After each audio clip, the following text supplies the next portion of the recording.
This bug split into two. Not only do they reproduce extremely fast, they eat everything. The man picks up his brand new diamond and realizes it's shrinking. He didn't feel right and tried to run away. That's when the general realized the man had been bitten. The man tapped desperately, but to no avail. He begged officers to let him out, but everyone knew he was going to die.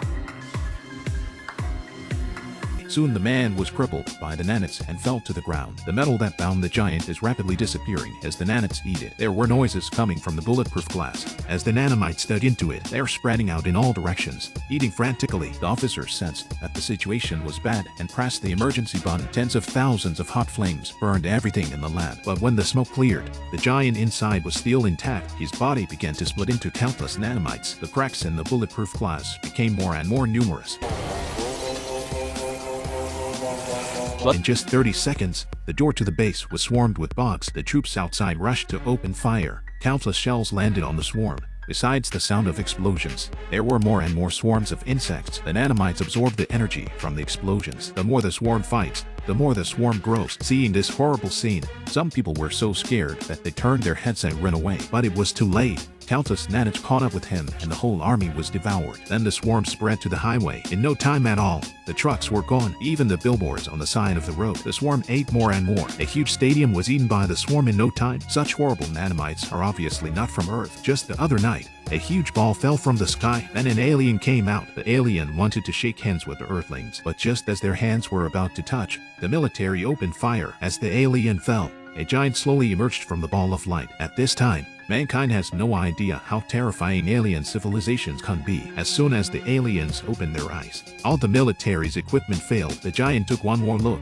and an ear-piercing sound like a spell made all the humans fall to the ground. Then the giant took a giant step and walked over to Anna. He stretched out his hand towards Anna. Luckily, the alien was still alive and reached out to stop the giant. That's when he retracted his hand. The military was relieved to see the giant standing still and rushed the alien to the emergency room. If he died, it wouldn't be easy for the Earth. But while the doctors were working, the alien's skin peeled off, revealing a human body. The next day, the alien, Regal, woke up. The military asked him what he was doing on Earth. Regal said he was here to protect the Earth. The military wanted to ask him something else, but Leech wouldn't tell them anything. The military had no choice but to change the interrogation method. They put a lie detector on Leech to find out his purpose, but the military underestimated the alien's ability. They saw Leech's eyes glaring, and the staff instantly fell to the ground. Then Leech saw the outside world clearly through his brain waves. Then he closed his eyes, and the security guards outside the door were stunned. Then Leech left the base. He went to the train station to meet his friend, but he realized he didn't know the way, so he called Anna to show him the way. Anna wanted to know the purpose of Leech's visit to Earth,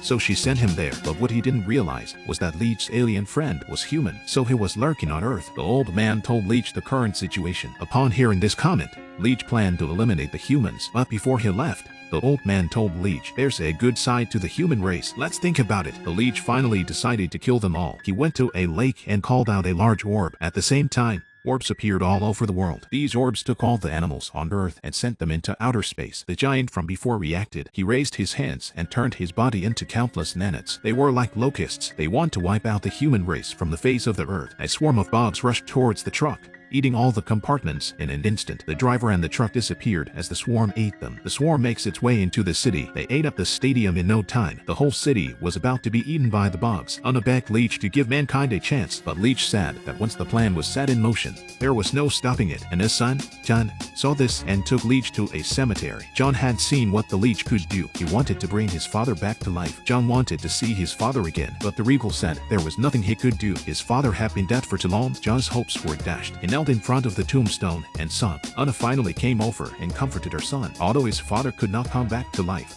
but as long as he inherited his will to lead bravely, this is what his father wanted to see. Mother and son embraced each other tightly, ready to face the end of the world. Looking at everything in front of him, Leech gradually realized that this might be the other side of humanity. Leech decided to give mankind a chance, but the destruction program had already been activated. Wherever the nanomites went, everything was devoured. Even so, Leech was going to give it a shot. They ran all the way towards the biggest ball of light, because that's the only key to solving the disaster. But the swarm arrived before them. They had no choice but to hide in the bomb shelter. While Leech is still trying to figure out what to do, Anna realizes that her son has been invaded by the nanites, and even her own nose is bleeding. At the critical moment, Leech held the hands of both of them and sucked the nanomites from their bodies into his own. Then Leech turned around and walked towards the swarm. Against the pain of being bitten, he walked towards the ball of light. In the end, Leach used all his strength to reach out and touch the ball of light. Although he had shut down the program, Regal himself was reduced to flying dust as the energy shot out from the ball of light. The swarm of insects instantly lost their lives. They fell to the ground one after another.